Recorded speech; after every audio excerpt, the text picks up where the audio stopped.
Introduction to the Hogwarts Card System. Ted was reborn in London in 1991 and had a dream of becoming a millionaire.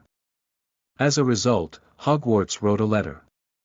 I thought I wouldn't be the second greatest white wizard of this century, relying on my card system and monthly knowledge of the underworld. As a result, you told me that this world has experienced 2 celestial intersections, and now there are magical animals and plants from other worlds everywhere, as well as intelligent races. What's even more outrageous is that the savior has become Neville. Harry has turned into Harry.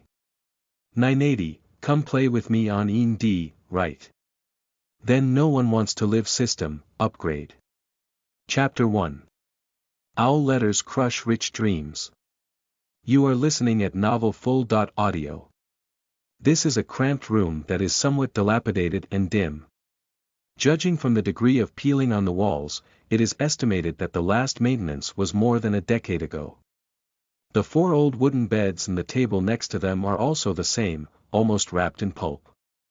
Anyone who looks at them will feel a sense of vicissitudes. This is a room on the 2nd floor of the Santa Maria Orphanage, located in Camden, London. The Santa Maria Orphanage has a history of nearly 200 years since its establishment. From the name, it can be inferred that it was originally an orphanage under the church.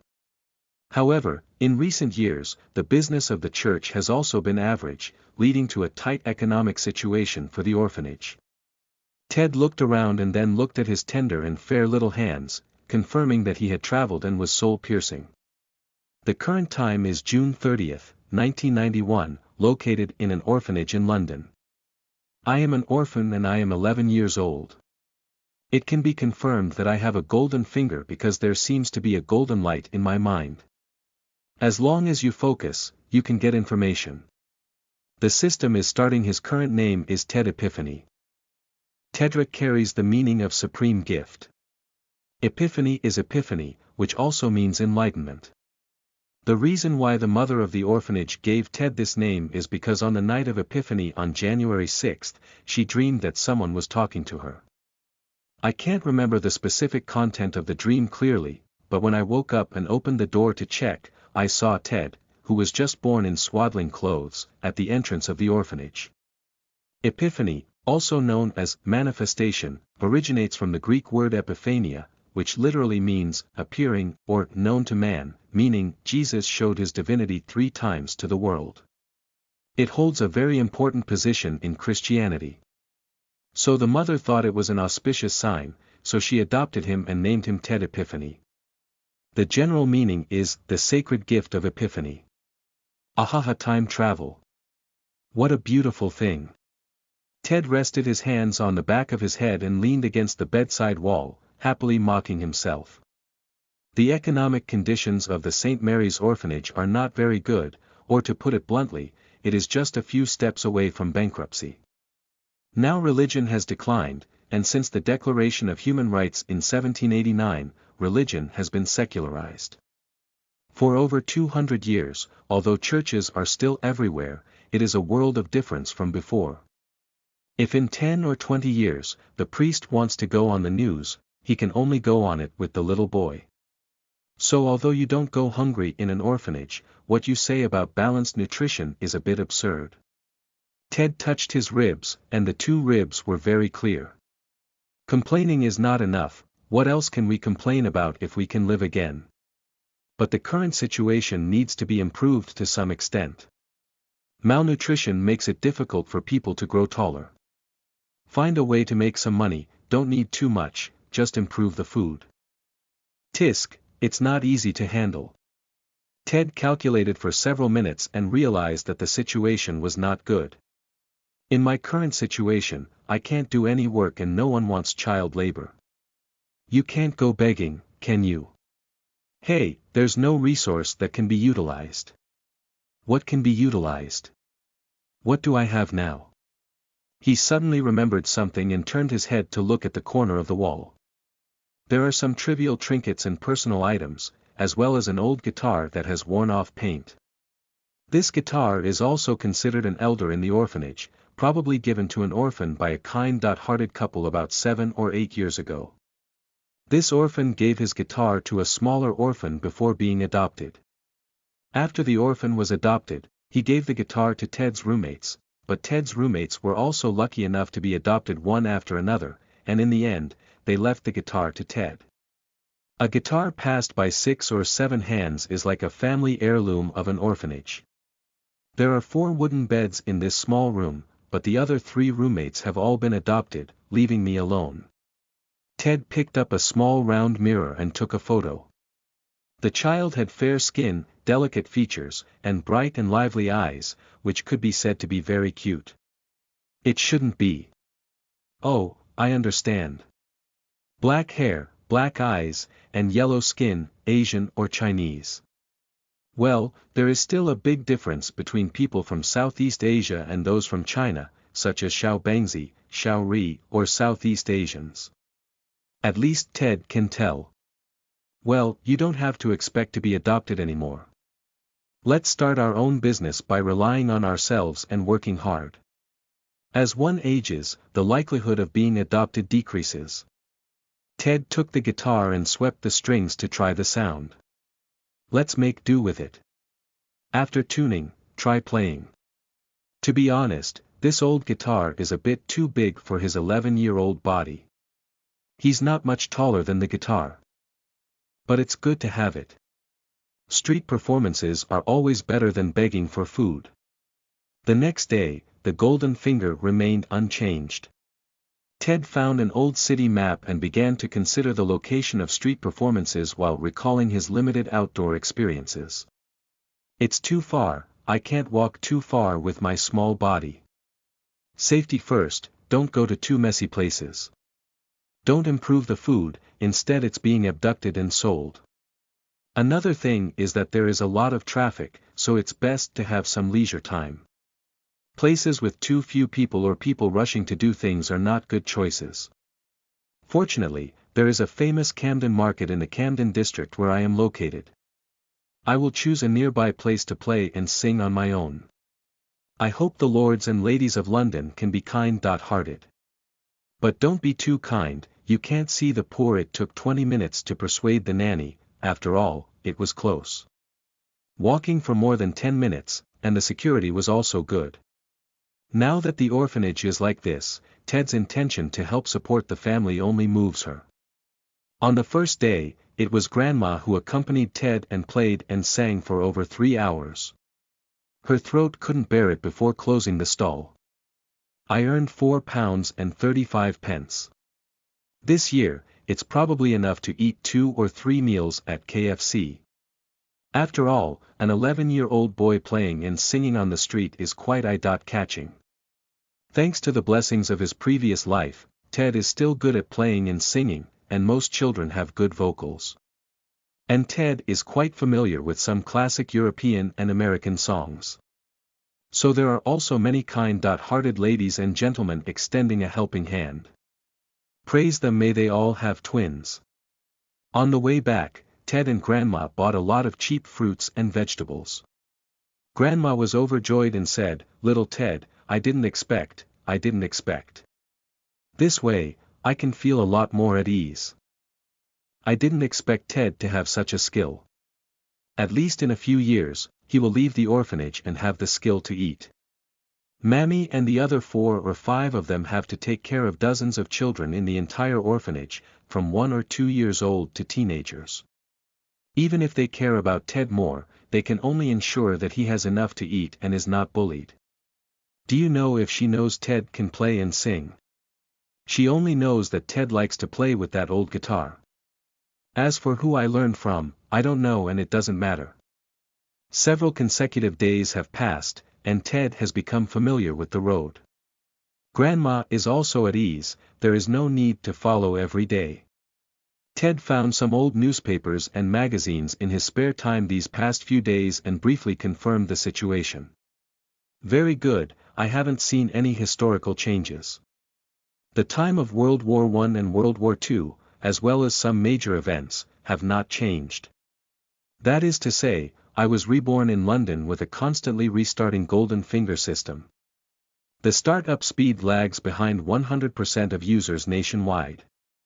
Even without this golden finger, with my understanding of the future, I can never be wrong in the future. What kind of Apple, Microsoft, Amazon, Tesla? Take off from woohoo. Haha, in the future, become a millionaire and achieve financial freedom by lying on banknotes. Ted picked up another old newspaper from last year and started browsing through it.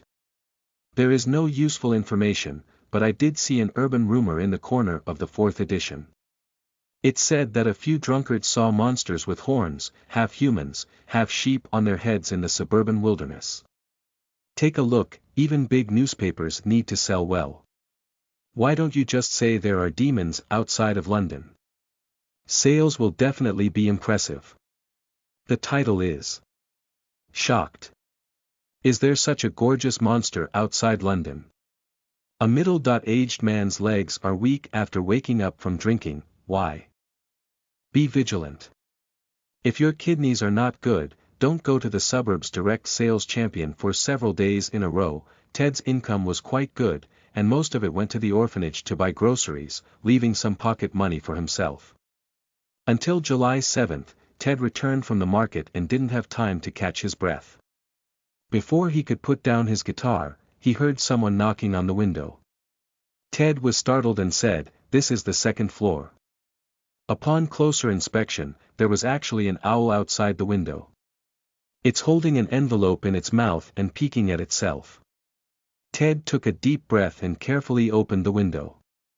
The owl jumped in and threw the letter on the windowsill. Ted carefully reached out and saw that the other person didn't mean to say anything, so he picked up the letter and took a look. The envelope was thick parchment paper, and the address was written in emerald green ink. Mr. Ted Epiphany, St. Mary's Orphanage in Camden, London. No stamps were affixed. Flipping over, there is a red wax seal on the opening of the envelope, with a badge pressed on it. A shield emblem, surrounded by a lion, an eagle, a badger, and a snake in capital letters, H. Ted looked at the letter in his hand and knew in his heart that his dream of becoming a millionaire might have been shattered. But it doesn't matter, because the wizard's dream has arrived. Chapter 2.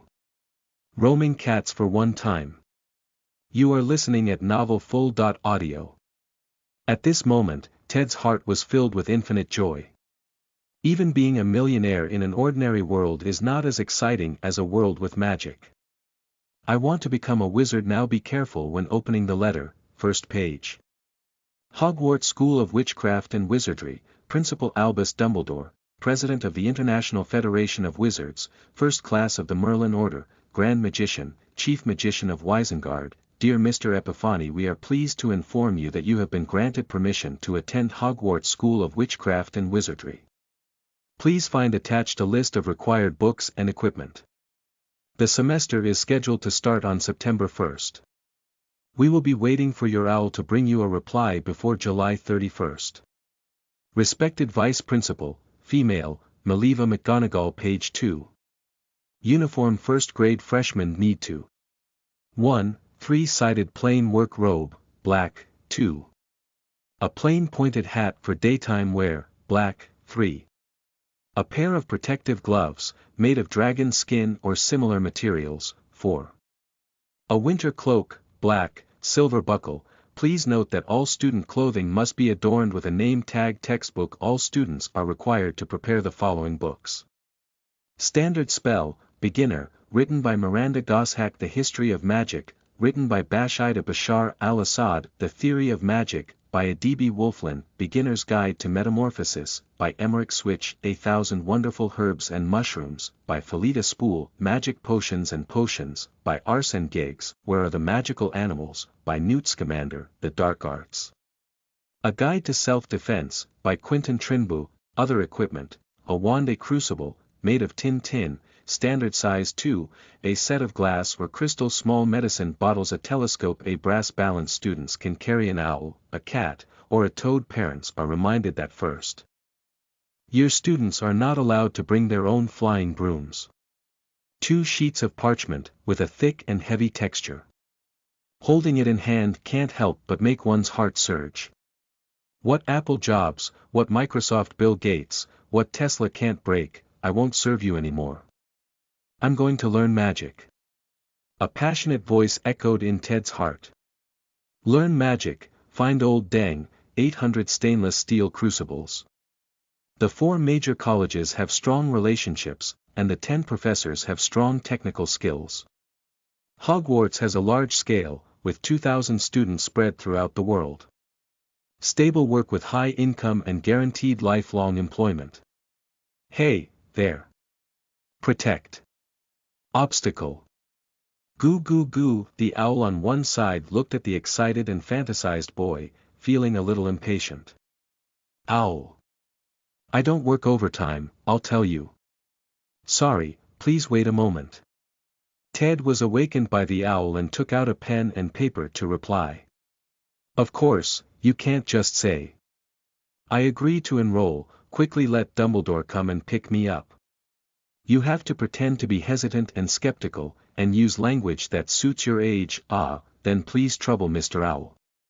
Ted took out his small biscuit and crushed the impatient owl postman who was waiting for a bribe. Don't lose your reply. Looking at the owl flying far outside the window, Ted's mind suddenly, ding. Ding, the system startup is complete, and the magic card system is at your service. Yo, it's a deal, double happiness is upon us. Once again, focus on the light in your mind and new information emerges. TED Epiphany Level. First Level Wizard, 0 out of 1000, Experience Pool. 0 Attribute.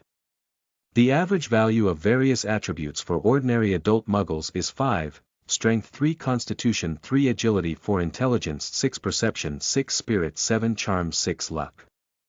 For ordinary people, it is 0 and varies between positive and negative depending on the state, talent.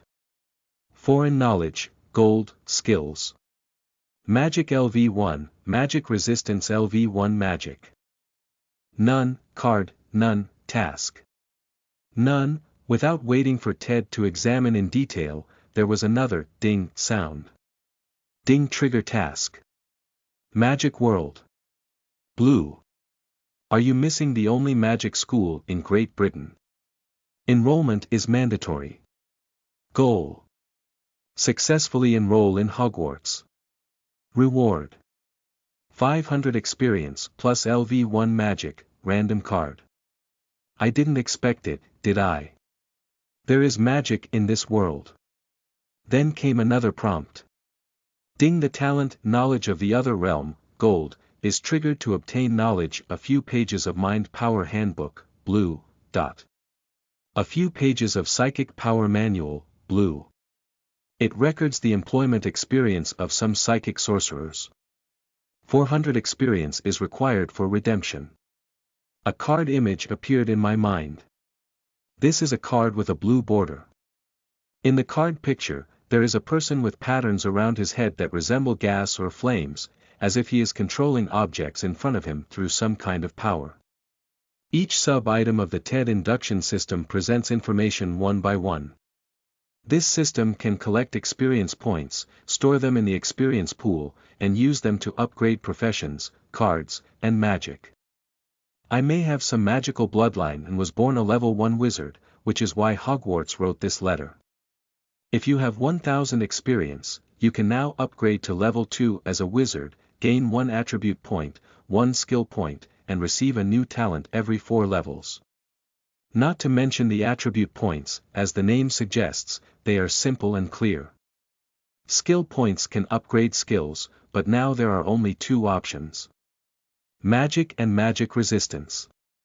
Talent has its own knowledge of another world, gold, which triggers knowledge of another world every month. You can redeem it by consuming the corresponding experience points. For example, this several-page Psychic Power Manual, blue, requires 400 experience points to exchange. Other things, I haven't learned magic, and I haven't learned any cards yet. There is actually one task, which belongs to the scoring question. Experience, how can we gain more experience? Ted whispered to himself. According to the information provided by the system, there are different experiences available for exercising, learning, practicing magic, and conducting experiments. And complete the task. And there's magic. Ted reached out his hand and carefully felt as if an indescribable force was gently surging inside his body. Is this magic? He reached out to a page of paper 20 centimeters away, imagining mobilizing this force. About a few seconds later, the paper trembled and floated up, flying into my own hand. Grab the grass. Nyobi. The next day, Ted jokingly told the nanny that a magic school that claimed to be Hogwarts had sent him a notice, and he also replied. Grandma naturally didn't believe it. Oh, little Ted, don't worry. Maybe it was that mischievous ghost playing a joke on you. Ted continues to perform on the streets, with a stable income, and can receive some small banknotes and large amounts of coins every day. Patiently waiting for a reply is like patiently waiting for a computer to restart. Be patient. Ted is now somewhat famous on the edge of the big market. Every day, there are more than a dozen people stopping to listen to music, and if they have change or coins in their hands, they throw them into open guitar bags. Ted bowed slightly to the parents in return for their food and clothing. He has a very good vocal condition, and can barely be considered a heavenly voice. A kind-hearted lady praised him for his voice that had been kissed by an angel, hoping to maintain it even after changing his voice. Ted picked the tuning again. The guitar is too old and often goes off key. It's getting late. The last song, Scarborough Market, is for everyone. Ted plucked the strings and sang softly. Are you going to Scarborough Fair? Parsley, sage, rosemary, and thyme. Take a message for me to someone who lives there. She used to be my lover. Ask her to make a linen shirt for me, parsley, sage, rosemary, and thyme. There are no pockets or stitches on top. She is my true lover. Scarborough Market was originally a regular market formed by frequent Viking landings and exchanges. For hundreds of years, autumn lasted for a month and a half each year, and there is still such a small town in present-day Great Britain. The lyrics of the song Scarborough Market can be traced back to at least 13th century England, and the melody dates back even earlier to Scotland. Although it may seem strange for a child to sing this song, it is too classic for British people. More and more people stop to listen to the classic songs played by the old guitar, as well as the singing of the boy dressed in old but neat clothes. At this moment, the market seemed to have quieted down.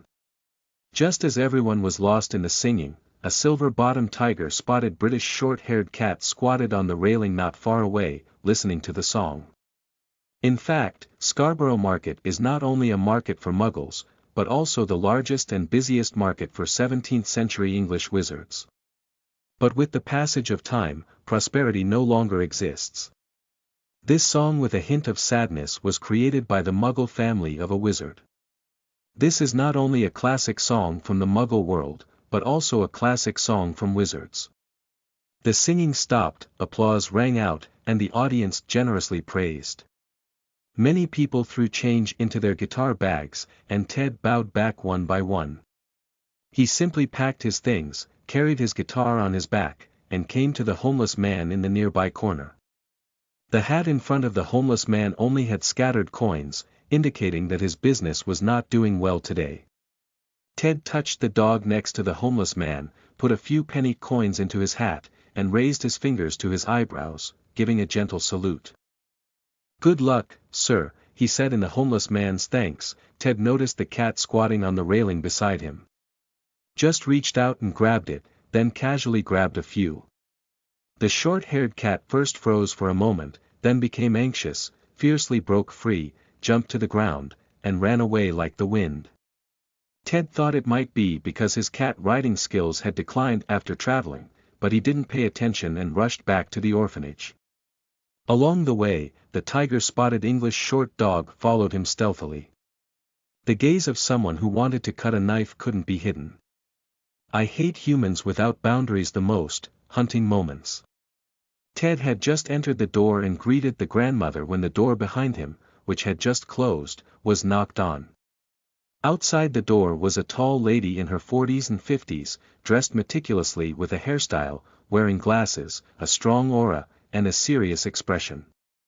She looked at the boy with black hair, black eyes, and yellow skin in front of her with a strange look, who looked not very nutritious and somewhat thin.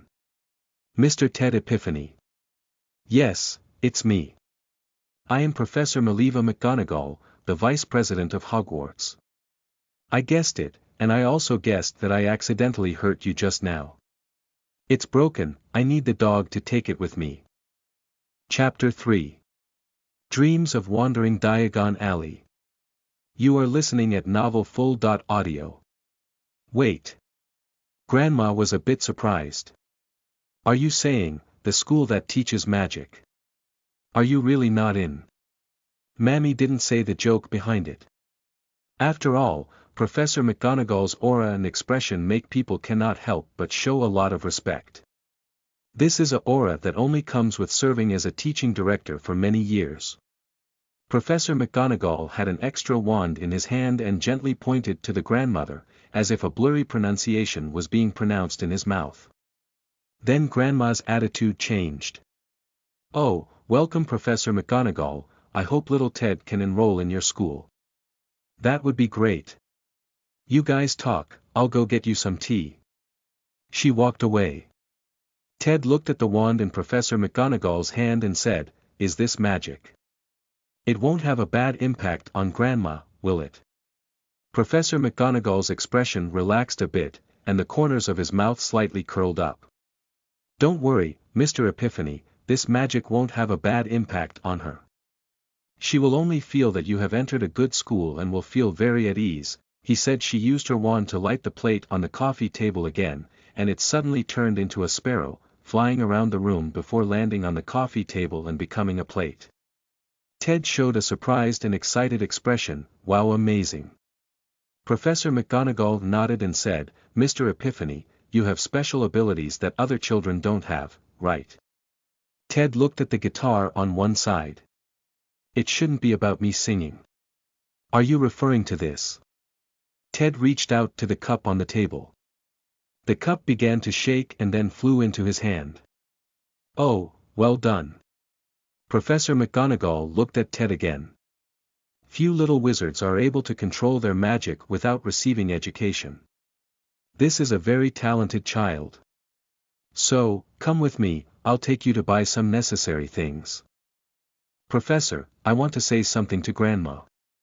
Professor McGonagall waved his hand and said, No need, after all, this kind of thing cannot be explained too clearly to Muggle. She will think you have been accepted by us. If it is the parents of Muggle wizards, it is necessary to let them know where their children have gone. They have this power, even under confidentiality laws. But if it's a nanny from an orphanage, that's a different story. She can't be considered Ted's guardian, that's why she made this decision. She used a confusion spell. Ted quickly asked, Do I need to bring my luggage? No, it's not necessary. After buying things, you still have to come back. There are still 2 months left until the start of school. As he walked out the door, Ted said, Well, Professor McGonagall, I don't have any money. I only have £22 and 16 pence all over my body. Is that enough? Professor McGonagall. Mr. Epiphany, I don't think you need to worry about it. Just call me Ted. Okay, Ted. Originally, Hogwarts prepared an annual interest-free student loan for special students like Ted. Although there may not be much, completing one's studies is not a problem. Repayment is sufficient after graduation. My conscience. Wait, shouldn't Tom be the last one to take out a student loan? Professor McGonagall took Ted to a nearby alley, with a slightly raised corner of his mouth and a slightly subtle expression. Ted, in order to save time, we need to use magic to get to the destination. It may not be easy, please hold on. Good, so, hold my hand. Phantom shift. Ted suddenly felt like he was being spun and squeezed into a narrow pipe, and after a lot of twists and turns, he finally stopped. When his feet stepped on the ground again, he almost fell with weak legs. My stomach kept churning and it took me more than 10 seconds to stop the nausea. Professor McGonagall on one side was not unusual, but was looking at Ted. I didn't expect his adaptability to be quite strong. Now Ted seriously suspects that he has been retaliated against. In fact, it is indeed the case. Normally, it should be by car. But who made Professor McGonagall want Ted to experience the charm of magic in advance? Let him know that some cats cannot rua. This older cat lady is also not very discerning. Ted. Are you intentional or careless? Professor McGonagall. It was intentional. Ted. Then it's better not to be assigned to Gryffindor and fall into your hands. But to be honest, he really wants to give it a try. I will do this, then that the little expert who died couldn't help but start the spiritual victory method. The system seems to feel something, ding trigger task. You can masturbate her again. Green. What's wrong with masturbating cats? What's wrong with masturbating cats? If you become a hedgehog, wouldn't I stop masturbating? Goal. Once again, Professor McGonagall in the animagus state. Reward. 250 experience, plus LV1 transformation spell. Ma lie, fuck her. This. I'm joking. Why are you still serious? How can this be completed? Alright, Ted, we're here. The Broken Cauldron Bar on Charing Cross Street. Professor McGonagall looked at Ted stunned and felt that his preschool education was very effective. Attention, Muggles expulsion spells have been cast here, and Muggles. That is, ordinary people. Cannot see them.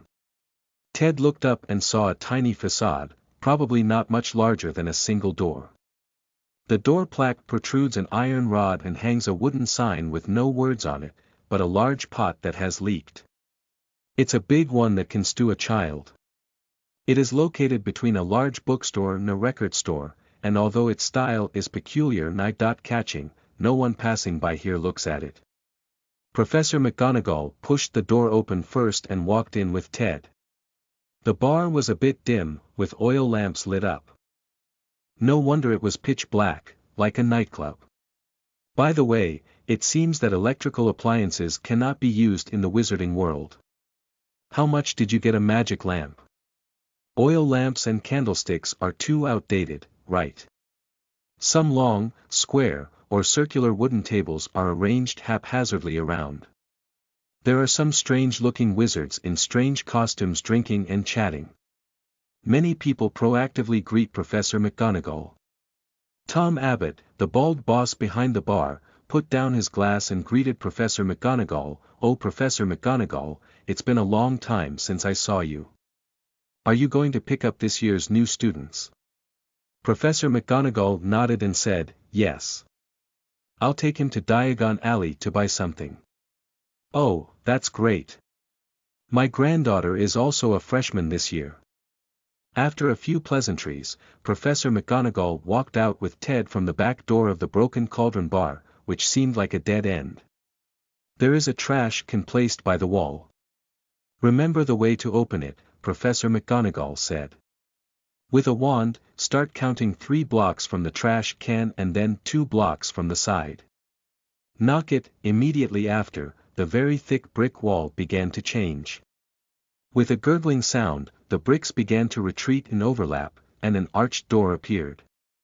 Inside the door is an alley about 4 or 5 meters wide, with a ground paved with pebbles that has been ground very flat, and strange shops on both sides. There are various incomprehensible goods on the street, with wizards wearing wizard robes entering and exiting the shops, and many owls flying back and forth. This is Diagon Alley, the starting point of the magical world. Even Ted, who has watched it many times in movies and videos, was still shocked by this scene. Even the system in my mind was almost overlooked. Ding trigger task. Explore Diagon Alley, Green. The most famous wizarding commercial street in Great Britain. Why not take a good stroll? No store can let go. Goal. Complete 100% exploration of Diagon Alley. Progress. 1%. Reward. 100 experience, random card. Fighting is much more interesting than shopping. Looking at Ted staring blankly, Professor McGonagall smiled slightly and said, "All right Ted, there will be a lot of time for you to be surprised in the future. Let's go get the money now. There are quite a few things you want to buy." Professor McGonagall's pace is not slow, pulling Ted straight ahead.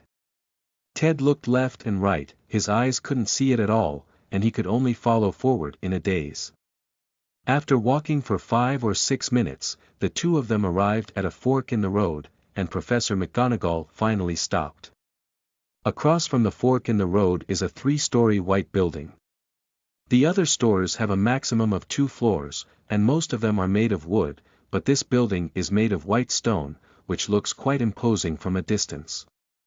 Of course, it is only limited to seeing from a distance. Because upon closer inspection, one can see. Oh my goodness! The white marble pillars outside the Ghouling Pavilion are actually crooked. And each one has its own unique features. The pillars on the first, second, and third floors are not even aligned, they are not in the same direction. As a construction bull and horse who used to run away with a bucket, this scene is too damaging. Ted has an impulse to run over and straighten the pillar. On both sides of the bronze entrance of the Ghouling Pavilion, there stood arrogant fairy guards dressed in crimson and gilded uniforms, their gaze not very pleasing. Further inside, there is a white and silver gate with a prominent row of large characters engraved on it. "Please come in, stranger, but you must be careful. What will happen if you are insatiable? Simply taking and getting without effort will inevitably result in the harshest punishment. If you want to take a piece of wealth from our underground vault that never belonged to you." Reading www.uukeungshu.net Thief, you have received a warning. Be careful not to bring in treasure, but to seek retribution. Ted pouted and said, "They seem very insecure." Professor McGonagall nodded and said, "Indeed. Most people, upon seeing these, may think that fairies have a bad attitude towards wizards. But Ted saw the ferocity and cunning of the fairies. They are guilty and afraid, but greed and pride make them stand up." Professor McGonagall quickly retrieved Ted's student loan from the high counters on both sides of the hall. Those fairies, in order to highlight their condescending position, set up a 1.5-meter high chair behind the counter. "I estimate I need to step on a small ladder to get up and down." Actually, they should be considered a type of goblin. In the early years, the West had very little culture and limited vocabulary, and many similar things were called goblin. This resulted in goblins, fairies, and dwarfs, foolishly unable to distinguish.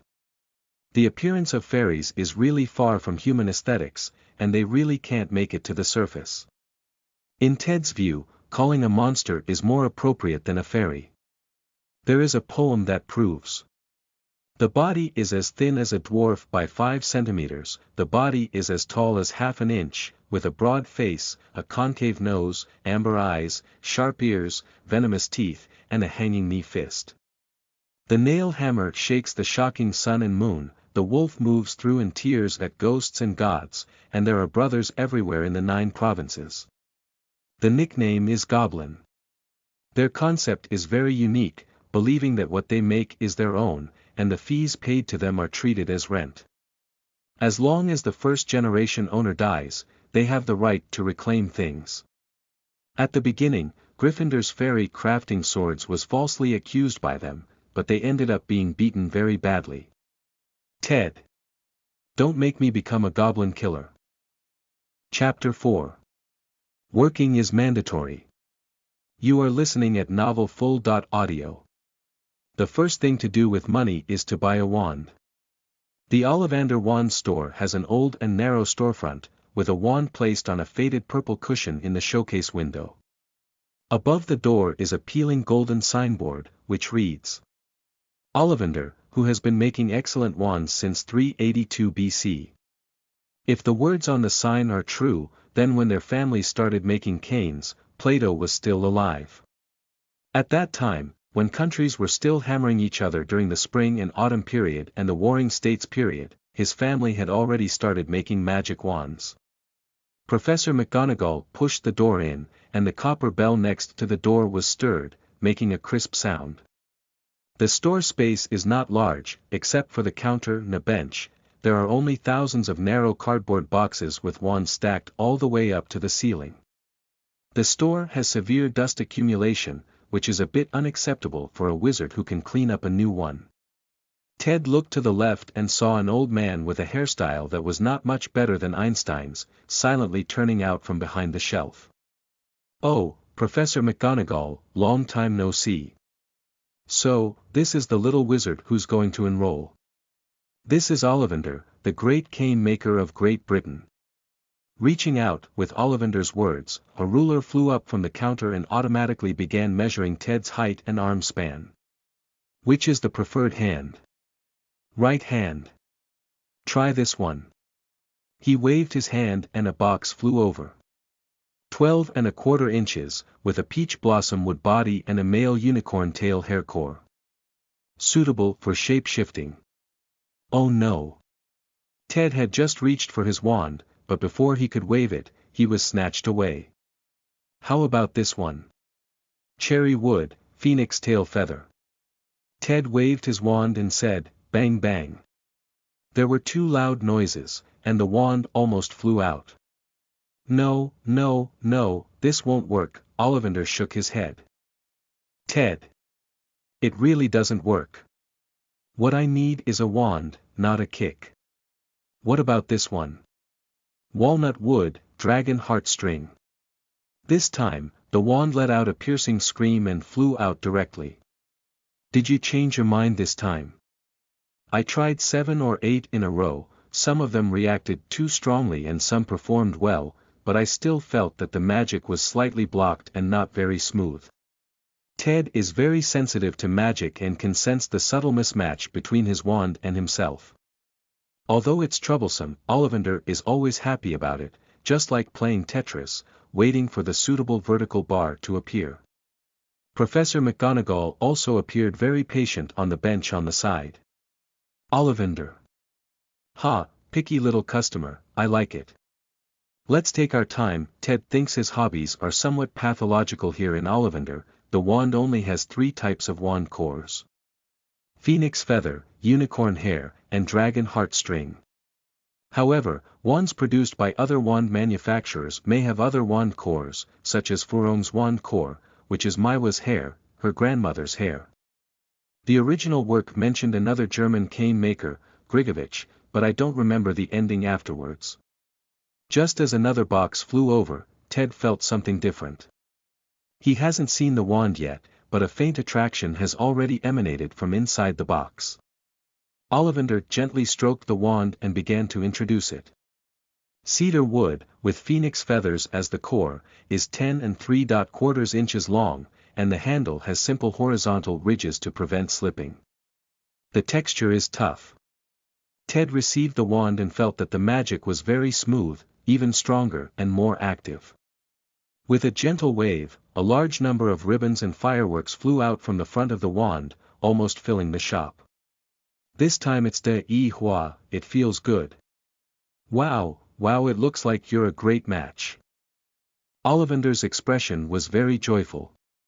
The cedar wand holders I have met generally have a tough personality and extraordinary loyalty. My father Gervas Ollivander used to say that the owner of the cedar wand would never be deceived. I deeply agree with this. The cedar wand always matches the owner with great insight. I also want to add a piece of advice to my father's words, not to be enemies with any cedar wand master, especially not to harm the people they cherish. The perfect match with the cedar wand is an extremely terrifying potential opponent, and people who declare war on them without thinking are usually shocked by this. Chinghui 7 Jelong. Ollivander extended his hand. The story is good, but unfortunately there was no discount in the end. No, maybe the story was made up to sell for a good price.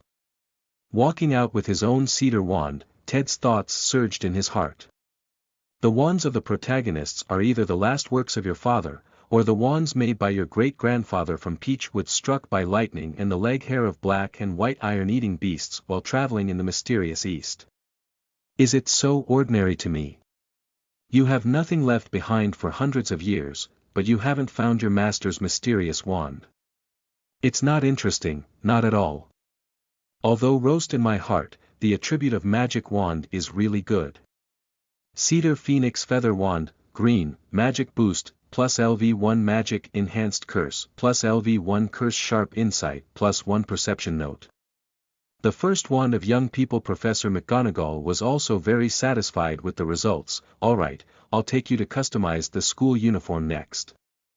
Ted stood still. Professor, I just saw a second-hand clothing store and a second-hand store. I think with my financial situation, second-hand goods are a good choice. McGonagall looked at him and made sure he didn't force himself, saying, okay. In fact, it is not realistic to buy all new ones with Ted's student loan. McGonagall originally wanted to buy 2 new robes and then buy second-hand textbooks. After all, children still have requirements for their face. But since Ted proposed it, it's inevitable. The two of them first went to a second-hand robe store, next to the M.O. Jean Lady Robe Specialty store where they customized school uniforms. They bought some slightly larger old robes so that they could wear them in another year. Then I went to the second-hand store to see what was useful. I couldn't find a suitable crucible, it was too broken. If Ted uses this kind of thing to make potions, he might be able to blow up Snape. I got a set of glass bottles, although they were a bit dirty, but washing them carefully didn't delay their use. It's just that second-hand books are a bit difficult to deal with, and I don't know if it's due to the economic downturn this year. There are too many people buying second-hand books, so Ted managed to find 3 books. Standard Spells, Beginner, Magic Potions and Potions, and 1,000 Wonderful Herbs and Mushrooms. Alright, Ted. I have my original textbook with me and I can give it to you. Let's go to the bookstore to buy new ones for the rest. Professor McGonagall is very generous and wants to give his original textbook to this hardworking and frugal housekeeper who also helped his new student. Thank you very much.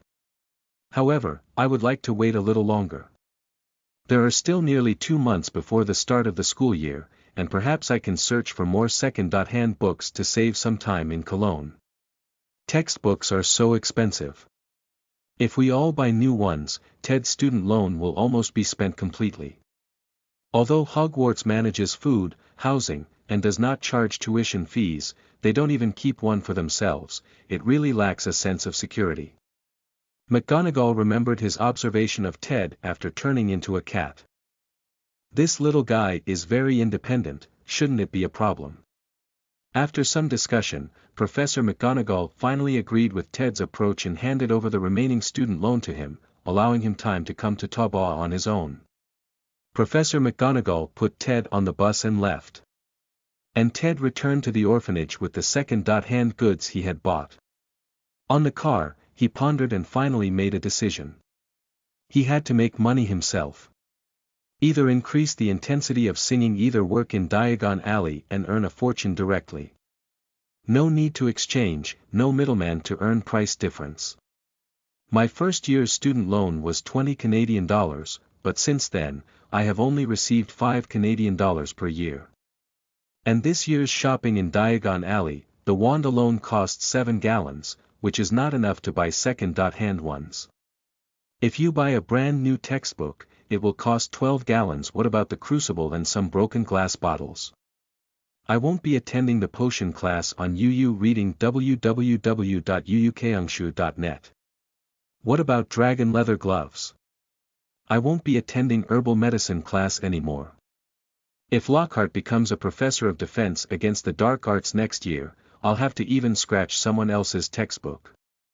So Ted needs to Taubaugh within 2 months and strive for a complete set of second-hand goods, so that he can at least have a few extra coins left. By the way, I still have a limit of $50 that can be exchanged for CAD in pounds at Gringotts. Money is not everything, but without it, it is absolutely impossible. You have to make money. Moreover, the alien knowledge given by one's own talent, a few pages of Soul Power Handbook, Blue, also requires experience exchange. I tried it a few days ago, and learning through books can gain experience, but reading ordinary Muggle textbooks and studying carefully for a day only gives me 4 or 5 points of experience. If it is not exchanged at the beginning of next month, a few pages of the Mind Power Handbook, Blue, will be overwhelmed by new knowledge from another world. What a pity! Over the course of more than 20 days, relying on reading books and self-learning 400 experiences is unlikely. Sure enough, we still need to go to Diagon Alley to find opportunities. Even if we can't trigger the mission again, there are still tasks to explore Diagon Alley that can be completed. Working is necessary, just to gain some experience in order to maintain this kind of life. Ding trigger task. Worker, green, 1 Nate cannot defeat the hero. In order to earn some money and gain experience, you must come up with some solutions. Diagon Alley has many opportunities and is a good choice. Goal: successfully find a job in Diagon Alley. Reward: 100 experience, card, restore energy, green. Workers, workers' souls, and workers' wizards are all human beings. Okay, I have to go even further now. Chapter 5. Enduring the pressure that this age should not bear. You are listening at novelfull.audio. Oh, little Ted, you're back. How are you? Have you been admitted? Grandma quickly asked. Yes, Grandma. I was admitted. And because of my special circumstances, the school even introduced me to a part-time job before the start of school, where I could work part-time, including food and accommodation. Ted began to deceive the nanny. He has decided to work in Diagon Alley and live in Old Tom's Broken Cauldron Bar. Grandma is still very reluctant to part with him. After all, at the age of only 11, she has to work alone to earn money and support herself. But many children in orphanages are like this, either becoming apprentices early or being selected to attend church schools. The mother reluctantly agreed to Ted's work-study plan. After dinner, Ted started packing his things. There's actually nothing to tidy up, besides some daily necessities, it's just an old guitar. Other small toys were given to the younger children. I'm going to Diagon Alley to explore society tomorrow, and my heart is really surging. By the way, I also need to buy something useful here. Parchment is not cheap in the Muggle world, but ink and the like are incredibly cheap. The diary is also arranged. What era is it, still using parchment? Don't know how expensive it is. He also needs to buy a pen. The feather pen is too thin to use. Ted is meticulous in his calculations, so naturally he wants to buy whichever side is cheaper. If it weren't for the school uniform not being sewn by Muggle tailors, he would have wanted to make a robe on Muggle's side.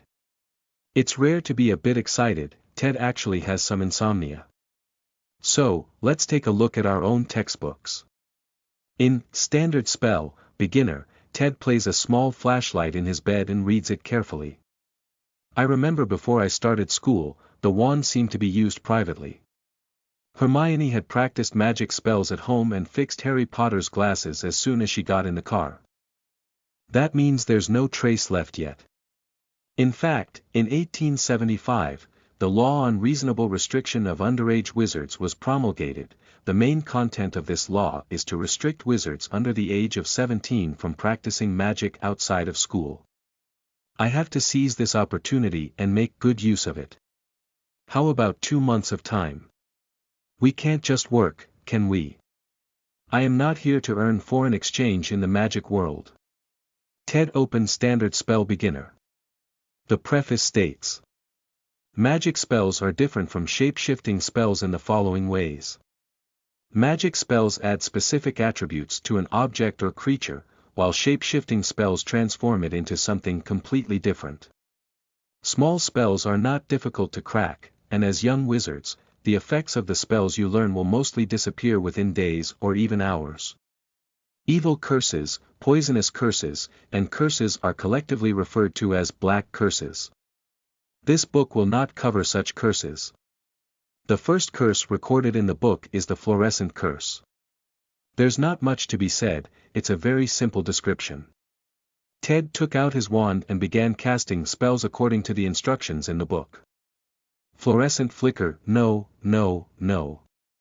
The pronunciation is not very accurate. Come again. Fluorescent flicker, this gesture is a bit restrained. After trying 5 or 6 times in a row, Ted finally felt the correct flow of magic, fluorescence flickering, and the tip of the wand emitted a pure white light that flickered incessantly. Woohoo, you don't need a flashlight now. Not only that, Ted also found himself gaining 25 experience points. Learning and practicing magic can indeed gain experience.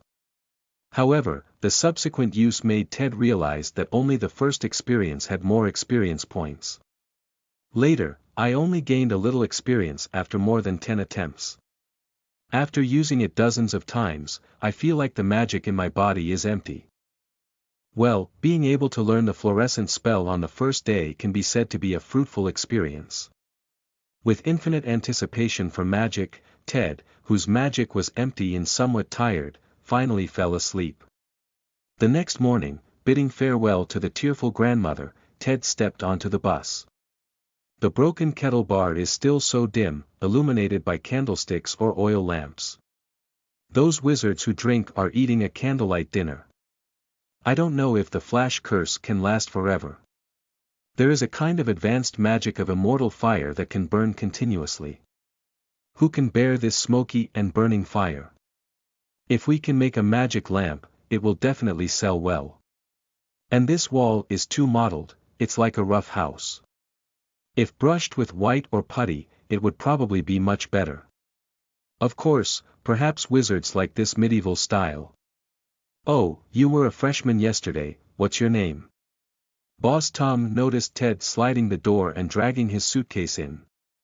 Ted Epiphany, Mr. Tom. I need to stay here until the start of school. May I ask how much the cheapest room you have here costs? If it's convenient. Do you need a part-time waiter? Oh, waiter. I haven't considered this issue. As for the room. He looked at Ted's old clothes that had been worn for several years and a somewhat worn-out suitcase. Finally, looking at old Tom, who was somewhat vicious and difficult to approach, but had a good heart, he gave Ted a free miscellaneous room. In return, Ted will help clean up after closing at night. He can even mix up a free sandwich in the morning. Thank you. Thank you so much.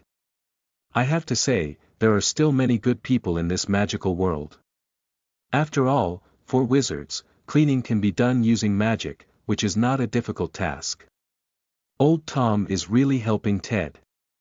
The miscellaneous room is very small, with a bed placed inside and a 60 centimeters bedside table used as a table, and even a chair cannot be placed. But what else can Ted expect? Only gratitude. After tidying up the room briefly, Ted changed into a second-hand wizard robe and walked to the backyard with his wand. Gently tapping on the brick, the arched door appeared amidst the rustling sound of the brick's movement. Beyond the door was the still bustling Diagon alley. Ted couldn't help but smile. What store are you looking for a job in? You can't go to the Ghouling Pavilion, can you? Stores that sell crucibles and flying brooms are also not suitable. Ted decided to take a stroll first, familiarize himself with the environment, and take a closer look at the shops. See how difficult your exploration task is. There are many Ella Owl shops with large and small owls, pop-up and playful magic joke shops with crackling sounds, magical animal shops, silent book company, Ms. Pimpernel beauty pharmacy. This is the most modern store Ted has seen. Everyone has a genuine love for beauty. There is also Lichen bookstore, which is a good choice. The opportunity to read books for free is rare. Books are too expensive. However, ideals are full, reality is bony. Ted asked several stores in a row, but none of them wanted him. The reason is that he is too young to work yet. Is the magic world so law-abiding? They don't actually use child labor. Do they really think that labor laws really exist? Just as Ted's working career was about to end and he was at a loss, a man next to him suddenly exclaimed in surprise, "Wow, something spilled." Ted quickly grabbed his robe and jumped aside, avoiding the spreading unknown liquid. "Take a closer look. Oh, it's a bunch of slugs." The man was carrying a bucket of slugs, but his hand broke and the slugs splattered all over the ground, crawling around lively. The people around quickly hid away when they saw the situation. "Nose worm. I'm free now, damn it. These disgusting slugs, I really shouldn't buy them. I'll definitely not buy them next time. I'll definitely buy them next time." The man complained. He used a repair as before to fix the wooden bucket, but the slug could only be caught by himself. Ted thought for a moment, rolled up his sleeves, and squatted down to help the man catch the runny nose on the ground. It wriggled smoothly and didn't bite. Its diaphragm responded to people. "Oh, thank you, let me do it, thank you, child." The man quickly thanked. The two of them were in a hurry and it took several minutes to catch all the nasal worms and bring them to justice. "This thing is too slippery, sometimes it can be squeezed out through the gaps between the fingers when held too tightly." The man took a deep breath and said, "Thank you so much." As he spoke, he pointed his wand and said, "Clean it up." Ted's hands became clean. "I'm Slug Gigs, and I own the Slug Gigs pharmacy behind me. If you need any potion materials in the future, you can come to me and I'll give you a 20% discount," the man smiled. This way. Do you need an hourly worker?" Ted asked with an innocent expression on his face. "Yeah. Is this favor to be repaid so soon?" Slag is a bit confused and feels like he has fallen into a pit. "I dug the pit myself." Soon, Ted found his first job. Handling simple potion materials such as nasal worms in a pharmacy. A maximum of 3 hours of work time per day, with a weekly salary of 14 silver taels. 1 garan equals 17 shika equals 493 nats. Who knows who invented this exchange rate? Ted's salary is 3 garan and 5 shika per month, which is almost a wand in 2 months. Although the income is low, at least I have a job. The task has also been completed. This is still his first task completed. Ding, complete task, worker, green, reward.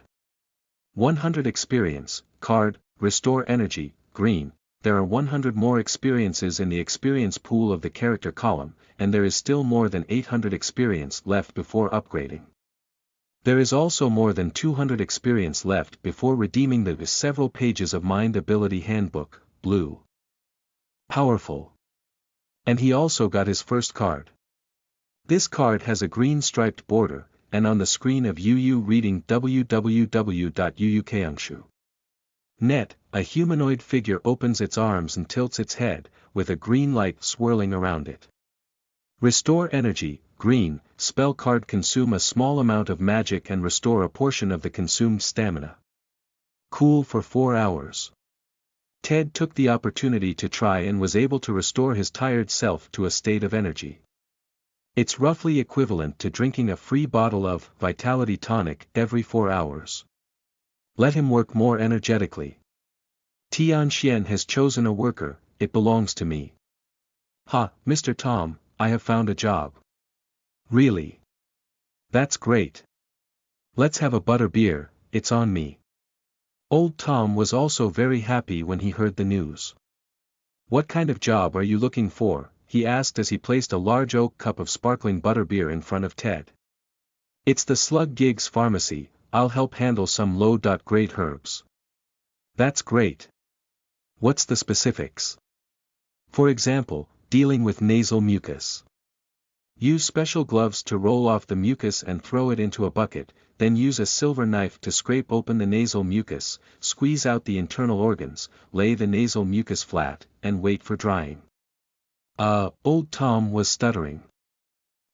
As a young wizard who has not yet enrolled, what else can I do? Mr. Slug Gigs is willing to help me already very well. And I can also learn some knowledge of potions by the way. Old Tom nodded and didn't say anything. He found that Ted had a very good mindset and was very mature. Which 11-year-old child would be willing to deal with disgusting nasal mucus? Still optimistic in times of adversity, very free-spirited, and not blaming others. This kind of person is undoubtedly likable. Chapter 6. Ultimate Worker Form. You are listening at novelfull.audio. Although Ted found a part-time job, he couldn't stop there. Of course, one needs to do more part-time jobs. Money is one aspect, experience is another. Ted gained experience while learning how to deal with nasal slugs from Mr. Gigs today. It's exactly 16 o'clock.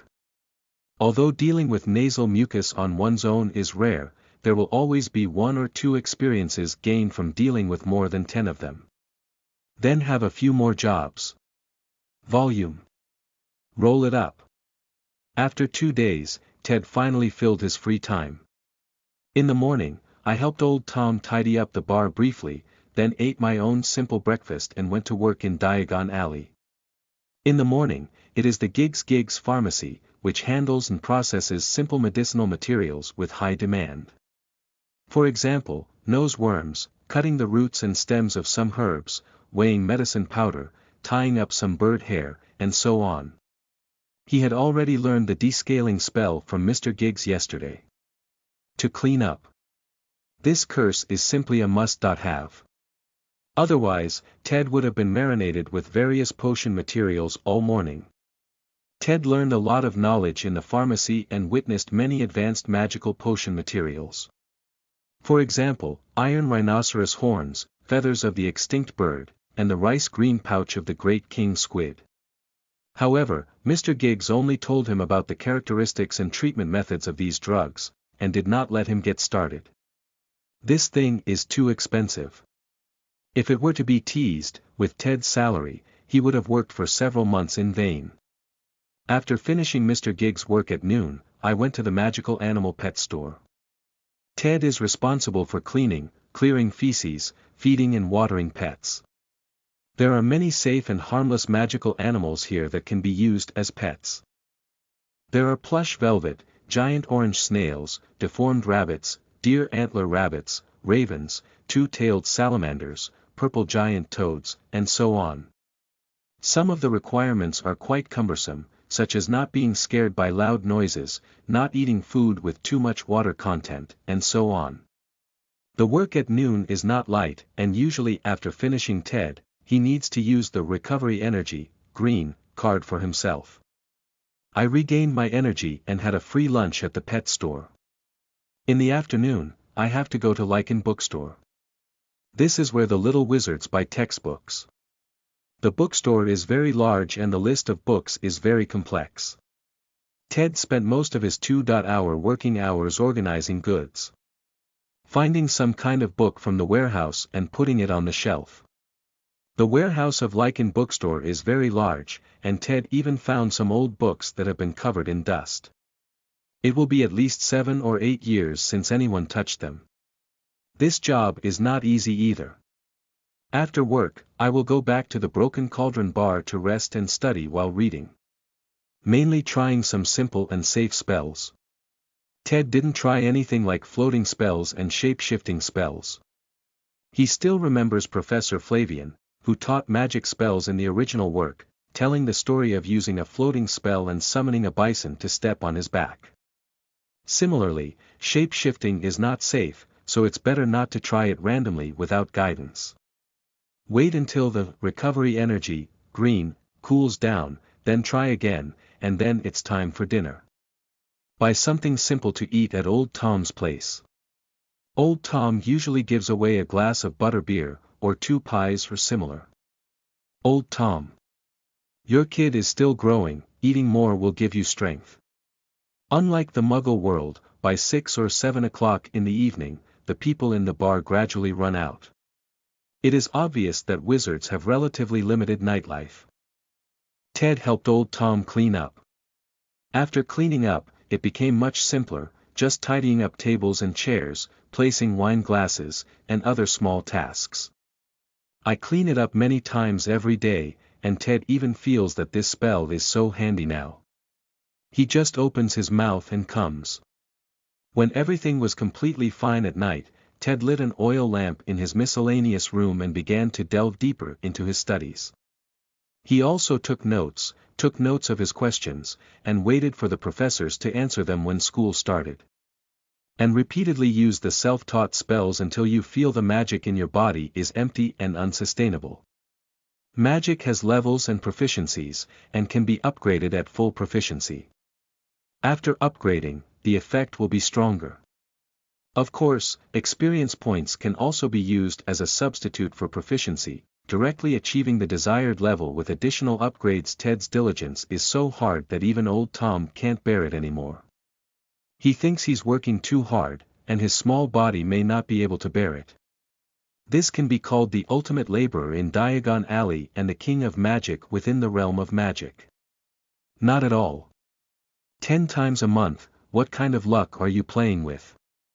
Also, how can you make me, a 50.60-year-old man, feel embarrassed by your reckless training of magic? If I had met you when I was in school, wouldn't I have been swept to death by you? But Ted knows that he's not just for that little money, but mainly to gather experience. My knowledge of another world is still waiting to be exchanged. The so-called soul sorcerer, if you know it yourself, the earlier you exchange it, the better. In the past few days, Ted also found several second-hand textbooks. Although they were old, they didn't affect their use, and there were even some notes and nonsense left by past users on them. Just like drawing a 98K hug for Du Fu in a Chinese textbook, it's a boring act of being a scumbag in class. I have almost gathered all the things I need for school now, such as brass scales and second-hand telescopes. As for pets, there's no need to think about it. Anyway, I don't have anyone to write letters to myself. If you really want to send a letter, the school owl can also be used for free. Not to mention the flying broom. Flying in the sky is definitely interesting, but I don't want to stick a stick under my crotch and fly in the sky. However, it seems that first-grade students are not allowed to bring brooms to school. What do you think of Ted's experience of working in Diagon Alley these past few days?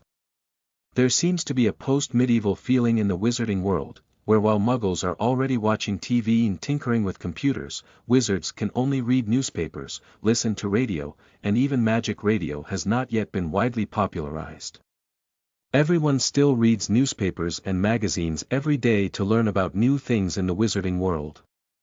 In this era of print media, the three most famous media outlets in the British wizarding world are the Prophet's Daily, the Wizard's Weekly, and Sing the Contrary. The Prophet's Daily mainly reports on social news and is the most mainstream newspaper. Ted reads newspapers from old Tom every day. Wizardry Weekly is the entertainment section, and Lockhart has won Wizardry Weekly's Most Charming Smile award multiple times. In addition, there is also a lot of information about the wizarding world of other countries besides Great Britain. And Singing the Contrary is mainly responsible for spreading rumors, many of which are confusing. It's a bit like a street vendor magazine, but it sells very well.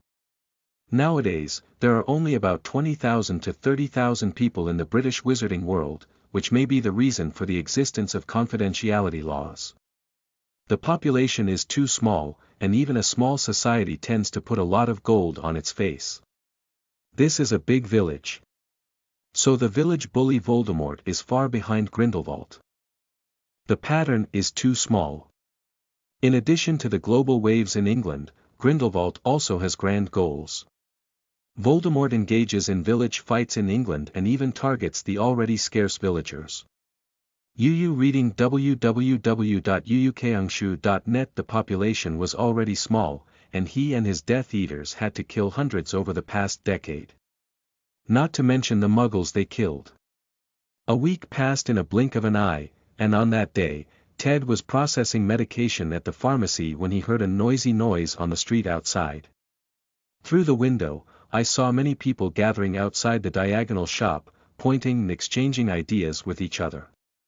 Coincidentally, Mr. Giggs came in from outside the door. Ted put down his painted turtle shell and asked, "Mr. Giggs, what's going on outside? Which store is offering promotions or discounts?" Mr. Giggs can be said to be inquiring about Diagon Alley, where there is anything to do. Especially after Ted arrived, he had a lot of free time at work, and had more time to gather gossip and join in the fun. He lifted the wizard's robe and sat down, laughing as he said, "That's a newly opened store." Ted didn't answer and continued to brush his turtle shell. The shell of the Rhode Island grass mud turtle has a layer of water grass that needs to be cleaned up, otherwise it will affect its efficacy. Ted doesn't need to ask, because he knows Mr. Giggs can't help but say it himself. "Sure enough, you can't imagine, what kind of store is that," he said. Ted's joke. "Oh. What store?" "It's a blacksmith's shop. It's run by dwarves." Ted was taken aback and the brush in his hand stopped. "Dwarves? What dwarf?" "Mr. Giggs, what kind of dwarf are you talking about?" he asked. "It's a dwarf, the kind of short, thick, and bearded. It's a race from another world that appeared 10 years ago after the convergence of the celestial stars." Dwarves. Intersection of celestial stars. Alien race. Wait. What are these things? Chapter 7. Has changed. Everything has changed. You are listening at novelfull.audio. What's the matter with the celestial convergence you mentioned? Ted felt his throat dry. A bad premonition lingers in my heart. Sure enough, Mr. Giggs' words made him take a deep breath. The intersection of celestial stars is a term used in the magical world to describe the intersection of two worlds. It is said that it has happened twice so far. The first time was in 1945, which was said to have happened shortly after being defeated in Dumbledore and imprisoning Grindelwald in Numengard. At that time, the celestial phenomena were chaotic, and the positions of the stars in the sky were all in chaos. Even in broad daylight, one can see some huge celestial bodies moving in the sky. An abnormal celestial phenomenon that lasted for 4.5 months. During those months, the climate was also extremely abnormal. It may only take a few hours from scorching sun to heavy snowfall. It started raining extremely underground, and hail the size of an egg fell in the tropical rainforest. Even the duration of a day has changed. The longest day lasts for a full 40 hours without the sun setting, while the shortest day only adds up to 12 hours of day and night. And there are many things in this world that were not originally there. For example, magical creatures from other worlds, herbs, and so on. During that period, the uncontrolled movement of magical creatures from other worlds directly caused the Muggle world, which had already been frightened by abnormal celestial phenomena and weather, to be extremely frightened. If it weren't for the end of World War II at that time, the Muggle world was in chaos, and technology was not yet advanced. Unlike now, where photos and videos are just around the corner, the secrecy laws in the magical world would have been invalidated. It is said that the entire wizarding world spent a huge amount of energy dealing with it for several months before reluctantly using the Muggle regime and expert media to cover up the situation. Then cover up those newly emerged magical creatures and don't rush into the Muggle world to cause trouble. But so far, there will still be some magical creatures unexpectedly appearing in front of Muggles. The two departments of the Ministry of Magic, namely the Department of Magic Accidents and Disasters and the Department of Magic and Biological Management and Control, are often overwhelmed by this. When it comes to this matter, Mr. Giggs will burst into laughter of schadenfreude. It seems that he is very happy about the Ministry of Magic's collapse. Ted suddenly remembered the bizarre urban legends he had seen in the old newspaper, thinking that it was the newspaper deliberately manipulating sales. I didn't expect them to be serious newspapers. And that alien race dwarf appeared after the second celestial convergence. Mr. Giggs. The second celestial convergence occurred 10 years ago, after a mysterious man was defeated by a boy who survived a great disaster. By the way, do you know the boy who survived the disaster? He asked. I know. Harry Potter. Mr. Giggs patted his thigh excitedly and said, that's right. It's Neville Longbottom. Ted. Ah. Hashtag. Neville Longbottom. Ted's throat became even drier, almost smoking. No, it's a rising star. Ted. It's not good, it's really not good now. Mr. Giggs nodded and said, thanks to Neville Longbottom, who was over a year old, he defeated the mysterious man and ended the chaos. The second celestial convergence occurred after the mysterious man's defeat. He pointed out the window and said, things like dwarves, elves, and subhumans, including those ugly and evil fishmen, dogheads, and goblins, all appeared after the second celestial convergence. It's been 10 years now. Ted's turtle shell is about to be crushed. Besides dwarves, are there any elves? What is the subhuman race? Fish man, dog-head man. Ted was so angry that he trembled all over. On a hot day, his whole body was in cold sweat, and his hands and feet were cold. Hell is empty, the devil is in the world, can this world still be good? What exactly do you need for the traveler to be satisfied with? Tears streamed down uncontrollably, and the world was filled with malice towards the traveler. When can the traveler truly stand up? Mr. Giggs continued on, well, dwarves, elves, and other races are closer to wizards. This dwarf blacksmith shop is the first shop opened by a different race in Diagon Alley. Everyone is watching the excitement there. By the way, Ted, why don't you go take a look too? When can't we do work? Ted stood up stiffly and walked out the door as a walking corpse, constantly considering the intersection of the celestial stars in his heart. Is it possible for the original plot to continue? Colonel Chu once said. The greatest advantage of a traveler is their familiarity with the plot. Now that I haven't done anything, my advantage is gone. Blanching Ted went to see the dwarves, and they were indeed the kind seen in the fantasy world. They were about 1.3 meters tall, with a sturdy body like a large wine barrel, long beards, and braided with copper rings. The dwarf boss's voice increased, as if it had become constant and loud. He was very dissatisfied with the onlookers of the wizards, blowing his beard and staring blankly. Oh my goodness! I don't know if the elder is old and foolish. What's the use of opening a blacksmith's shop here? Being treated like a monkey. What are these hemp-stick wizards good at crafting?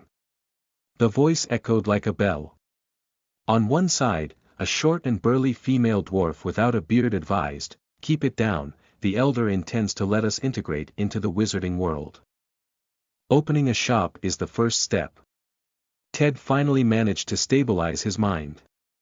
In the afternoon, while tallying at the bookstore, Ted chatted with the bookstore staff. Aaron, do you know any books that introduce the intersection of celestial stars? Aaron said, are you also interested in the intersection of celestial stars because of that newly opened dwarf blacksmith shop? Take a look at the book Magical Animals Appearing Within 10 Years. Supplement, which was published 2 months ago. In addition, it is also the record of the past decade in History of Magic.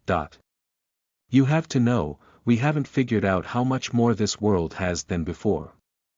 10 years is still too short, and who knows if there's anything strange in the remote mountain valleys.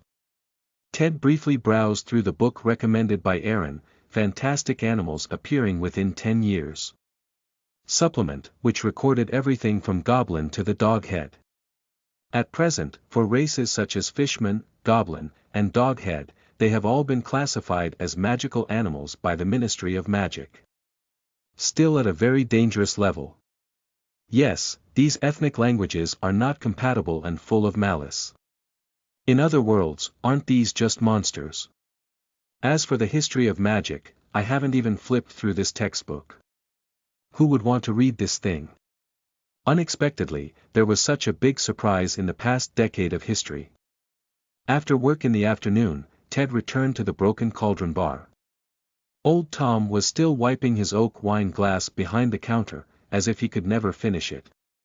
Ted walked over and whispered, "Mr. Tom, a new shop opened in Diagon Alley today, the dwarf blacksmith shop. I heard a new vocabulary. The intersection of stars. Can you tell me?" As a bar owner, Old Tom is naturally well informed. Ted wants to verify the accuracy of the message with him. Perhaps Old Tom can know some more detailed things. "You said the stars intersect." Indeed, there was a big chaos 10 years ago. There were also many careless wizards killed by monsters and races from other worlds. Old Tom began to tell stories about exotic races and monsters for 10 years. Elves, dwarves, and dwarves from other worlds, reading www.uukangshu.net, are similar to what Ted remembers, and have their own civilization and magical power, so they are more harmonious with the wizarding world. Especially elves, who are good-looking, elegant, wealthy, have strong magical abilities, and have a long lifespan, are all considered bonus points by wizards. An elder of the elven tribe was invited to join Wisengamo 5 years after the Second Celestial Convergence. At that time, the prophets daily reported for a week. Wisengamo is the highest authority in the British wizarding world and existed much earlier than the Ministry of Magic. The members include the Minister of Magic, Senior Deputy Minister of Magic, senior officials of the Ministry of Magic, and other famous wizards. Has a great influence on the British Ministry of Magic. Being accepted in just 5 years, and even invited to join Wisengamo, shows that the elves do have a set. The so-called subhuman race refers to humans possessing certain animal characteristics. For example, having animal ears and tails. Furuikong is ecstatic compared to races like Fishman, Doghead Man, and Goblin that kill and eat humans and are classified as humanoid monsters. The subhuman race is recognized as a humanoid race by the wizarding world, which is accepted as a human. But compared to the supranational treatment of elves, many pure-blooded families are very unfriendly to these subhuman races, thinking that they are as lowly as muggles, or even hybrids. As for the monsters from other worlds, there are too many to say a day and a night. Old Tom lent him a book called Magical Creatures You Should Know.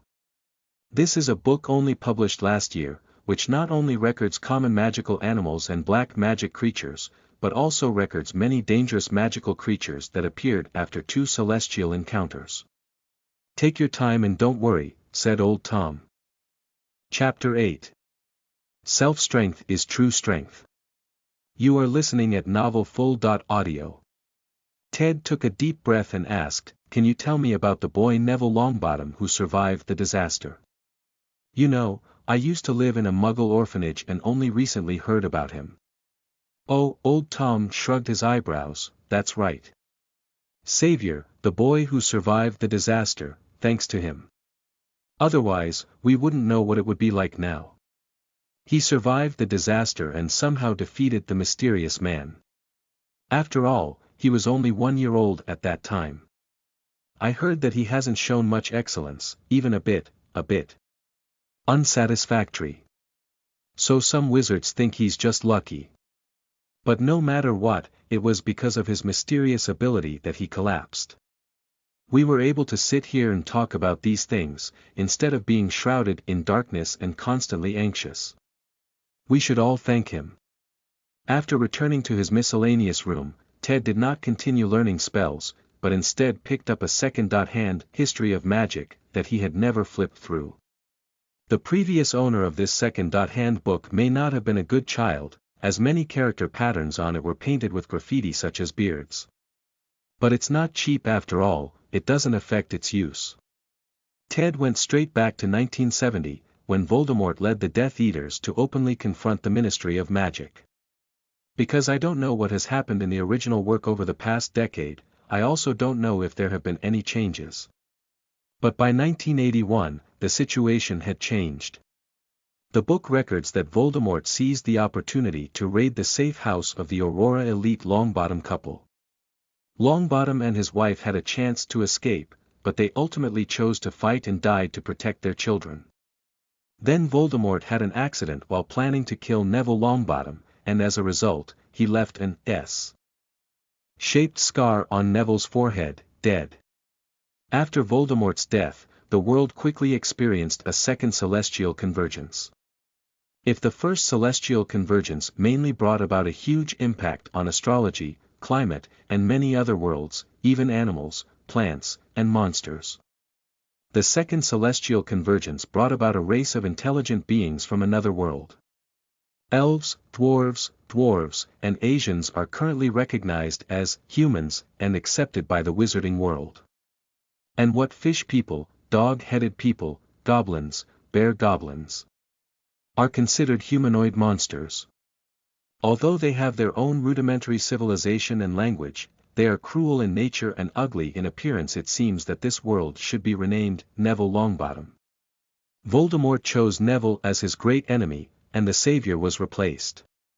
The two rendezvous of celestial stars has caused this world to be filled with many unknown magical creatures, and it is unclear how much impact it will have. My biggest advantage in understanding the plot is gone. Alright. Ted put down the polished history of magic. No matter what, you still have to live. Don't worry about whether it's Neville or Harry, don't you both have to learn magic and become stronger? I still have golden fingers, what are you afraid of? It's not abusing the mainstream. He opened The Theory of Magic again. The author of this book is a D.B. Wolfling, a British wizard who studies magic theory and is believed to have written All Magic. Wolfling is more or less regarded as the father of magic theory, because every modern wizard has read his works. Wolfling summarized the basic rules of magic and wrote the book Magic Theory, which still serves as a textbook for young wizards at Hogwarts School of Witchcraft and Wizardry today. This is the character with the wizard card in the chocolate frog candy. After learning a few simple spells, Ted started reading this book. After all, this is the foundation, and there are certain explanations given about what magic is, the effects of spells, and so on. If you want to make a difference in magic, these basic theories will have to be learned sooner or later. Even deeper exploration is needed. Knowing what it is and why it is, simply using magic is not impossible. But in that case, ultimately one can only become a powerful elite auror, and it is impossible to become a magic master like Dumbledore, Grindelwald, and Voldemort. According to the widely accepted statement in the book, magic is formed by wizards manipulating magic through their own thoughts. The ultimate effect of magic is highly correlated with the wishes of the caster themselves. And the actions of spells and wands are only auxiliary means of casting magic. After all, young wizards do not have wands or spells during a magical uprising, but they can still directly cause magical effects. However, that primitive approach is too uncontrollable and extremely difficult, even dangerous, for most wizards. So it was only 2,000 years ago that wizards came up with spells and wands. In order to standardize magic, reduce the difficulty of casting spells, and also learn a few spells. At that time in BC, the magic mastered by every wizard was very limited. It depends on the specific talent. For example, a kind-hearted and compassionate wizard may only have a few healing spells. There is no combat effectiveness when fighting. Another example is some witches who grew up in the countryside. They may be best at making magic potions. Others can use black cats and crows as eyeliner.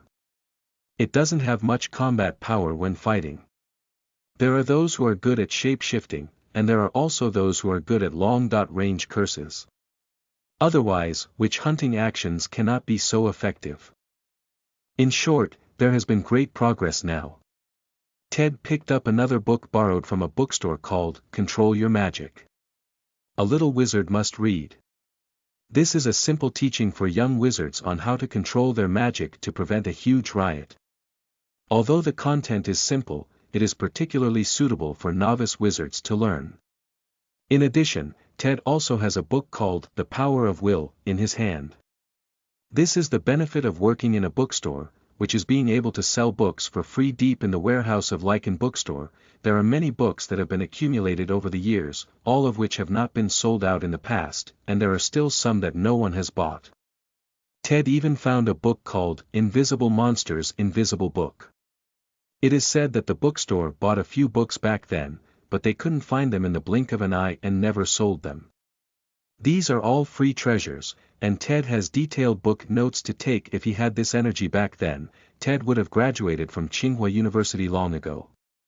Now, in his character interface skill bar, there is an additional skill. Magic Curse LV1. It seems that he has also entered the field of magic spells. He also saw it through. No matter how the world changes, his own strength is fundamental. Adapt to changes with immutability. The next day, Ted still went to the pharmacy to process the herbs. Nowadays, he can handle more than 10 types of herbs, which can be said to be a rapid progress. This kind of thing depends on whether it's used or not. Ted keeps every word Mr. Giggs says about potion materials in his notebook and will review it in the evening. Basically, there's no need for Mr. Giggs to say it a second time.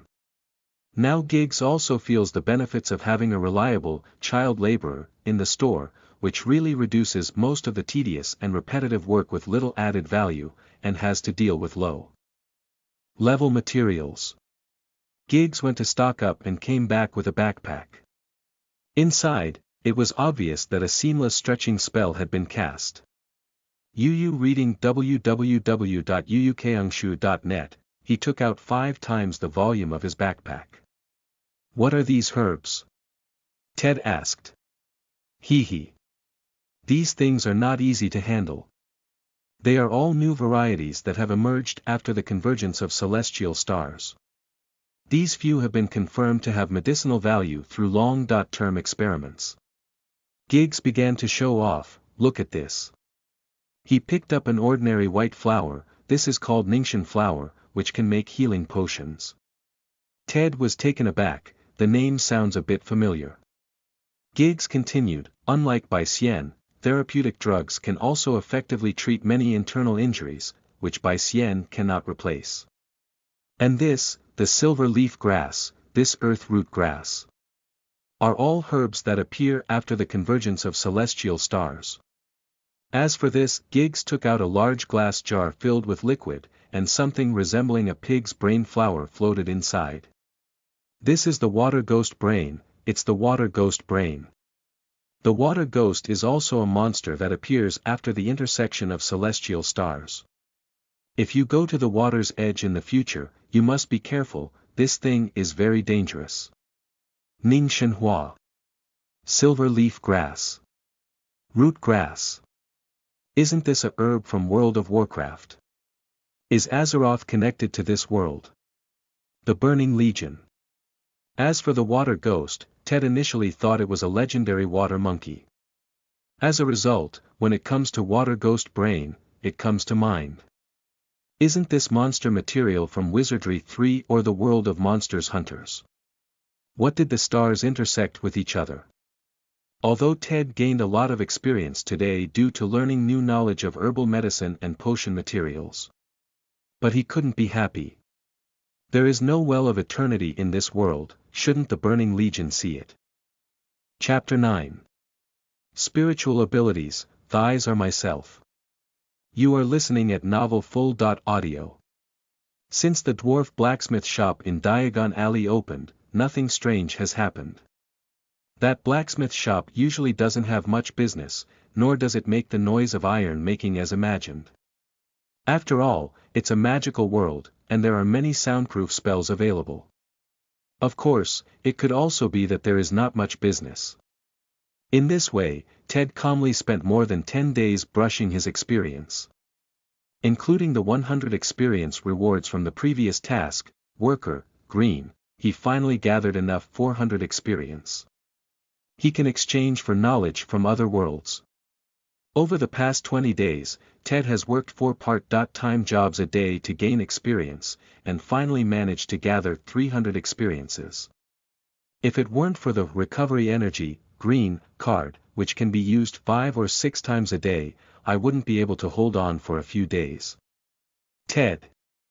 I'm still an 11-year-old child with enough experience gathered at noon. Ted persevered with astonishing perseverance and stayed up until the end of the night when he returned to his small miscellaneous room. There had been no abnormalities before. Upgrading is still a long way off, let alone adding only one skill point and one free attribute point after upgrading, which will have limited help for oneself. On the contrary, this knowledge of a foreign world with a time limit for redemption is very useful to oneself, if it is the ability one imagines. System. Ted lowered his voice, exchange me for knowledge from another world. Soul Power Handbook. Fragmented page, blue. As Ted's experience in the experience pool turned into single digits, a large amount of information and knowledge suddenly appeared in his mind. A little, spiritual light lit up in his mind, and an indescribable force filled his soul. This is a psychic ability. The powerful fists and shining sword light had already faded from the mind of the soul sorcerer. Psychiatrists explore a wider range of powerful spiritual powers by continuously studying their own spiritual consciousness. The psychic energy originates from the cultivation of one's own spiritual abilities through long-term strict self-examination and mental exercise. It is a supernatural ability that is close to magic, born from the consciousness of the manifest, an inner energy that originates from one's own life and spirit, and a power of idealism. The psychic ability uses the life and spirit of the manifest as its source of energy, which means that it does not require the use of external objects such as casting materials as a medium, nor does it require chanting spells or gesturing to coordinate magic. Spiritual abilities are more convenient than magic, but this power can also cause a great burden on the physical and mental health of the manifest. If the consumption of psychic powers is too high, the manifest will feel physically and mentally exhausted, and may even be unable to concentrate. They must obtain sufficient rest to recover their health and replenish their spiritual energy. After all, psychic powers originate from the vitality and willpower of the manifest, and each use is equivalent to burning one's own life. Overexertion of vitality and spiritual power is like suicide. There are also many branches of psychic abilities, with different emphasis on abilities and characteristics. The 6 major energy systems are mind prophecy, mind creation, mind transformation, mind self-shaping, mind teleportation, and mind enchantment. Psychic prophecy. The psychic who chooses the psychic prophecy system is called an insider. The psychic prophecy ability allows you to learn long-forgotten secrets, glimpse the next moment or predict the distant future, identify hidden things, and know information that is usually unknown. Probably related to divination. Spiritual Creation Department. Spiritual sorcerers who specialize in the department of spiritual creation are called creators. Spiritual creation refers to the ability to create objects, organisms, or some form of material through the power of the mind. Spiritual transformation. Spiritual sorcerers who specialize in the field of spiritual transformation are referred to as operators. They are masters of manipulating energy and transforming matter and energy.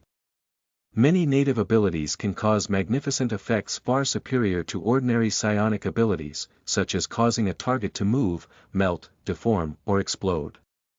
Spiritual energy can also be directly converted into some form of energy, such as spiritual lightning, spiritual flames, spiritual power fields, and so on. Self-shaping of the mind. Spiritual sorcerers who specialize in self-shaping of the mind are called versatile. The psychic self-shaping ability can alter the physical properties and physiological characteristics of certain organisms, objects, or environments. This is more like the transformation technique in the magic world. Teleportation. Spiritual wizards who rely on teleportation abilities are called travelers.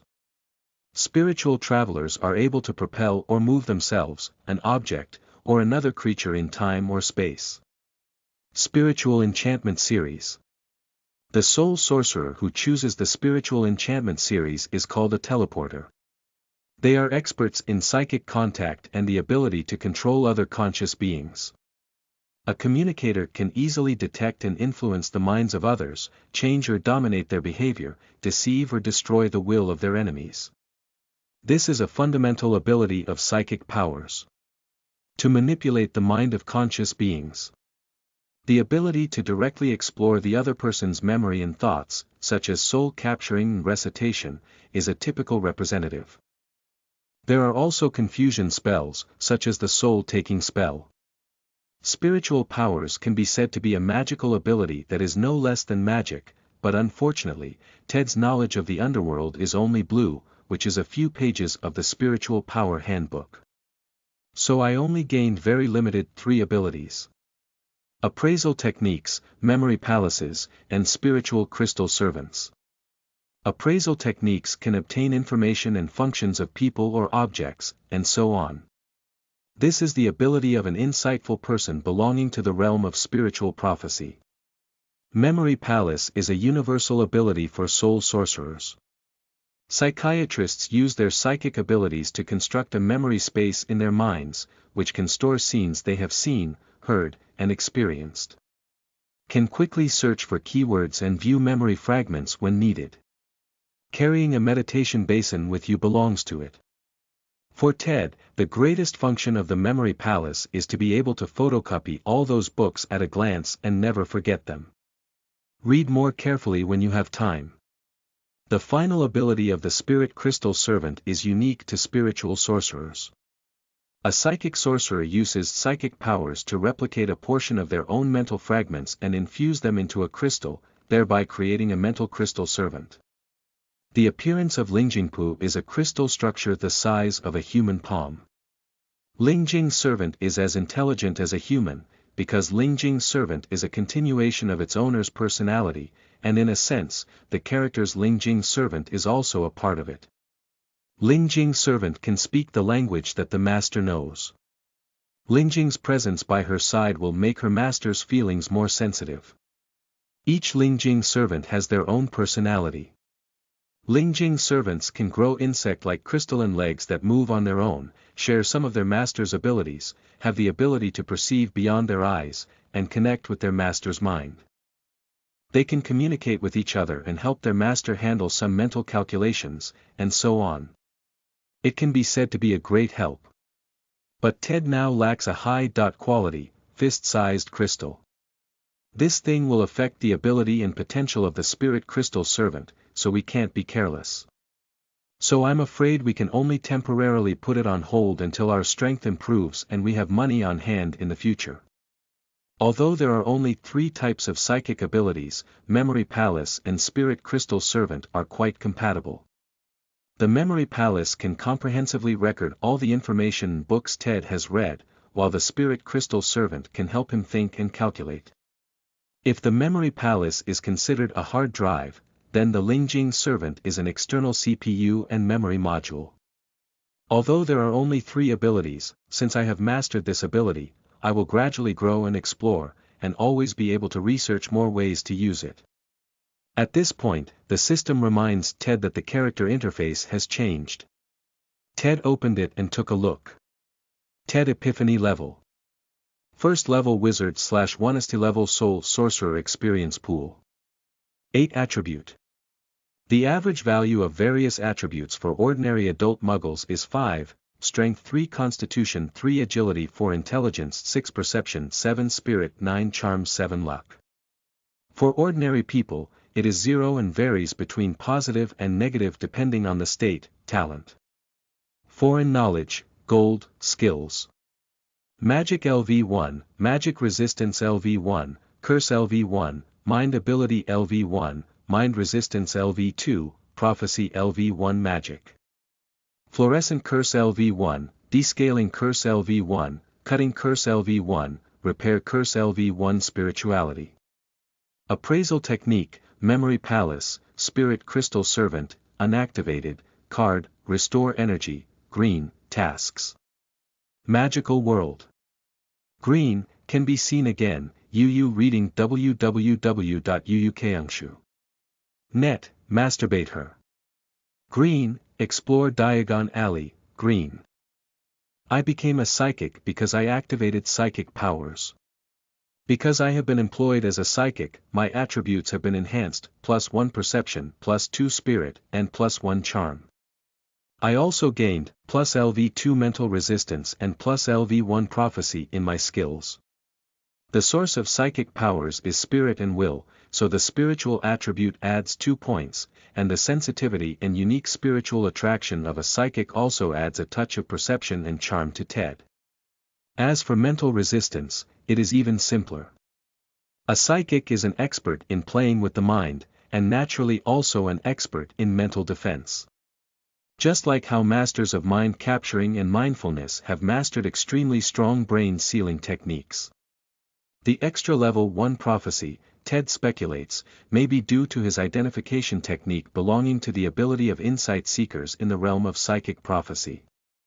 I have currently self-taught 4 magic spells, all of which are still at level 1. However, psychic powers have no level limit, possibly because psychic powers have no level at all, unlike magic, which depends on the proficiency of the caster. The effect of spiritual energy depends entirely on the strength of one's own spiritual energy. After reading the attributes, TED clenched his fist and let out a suppressed laugh. The pressure that has been lingering since entering the magic world, especially after learning about the intersection of celestial stars and the news of the savior Neville a while ago, has finally dissipated. Come on. Come on. Am I afraid of you changing? As long as I am strong enough, I am not afraid of any changes you may make. Being strong oneself is truly strong. Who holds on to the protagonist's thigh and won't lie down? In the future, I will be my thigh. Please call me Brother Legs. No wonder Voldemort chose Neville in Chapter 10. You are listening at novelfull.audio. With the ability of Memory Palace, TED can also claim to be unforgettable. The learning efficiency has almost increased by more than 10 times.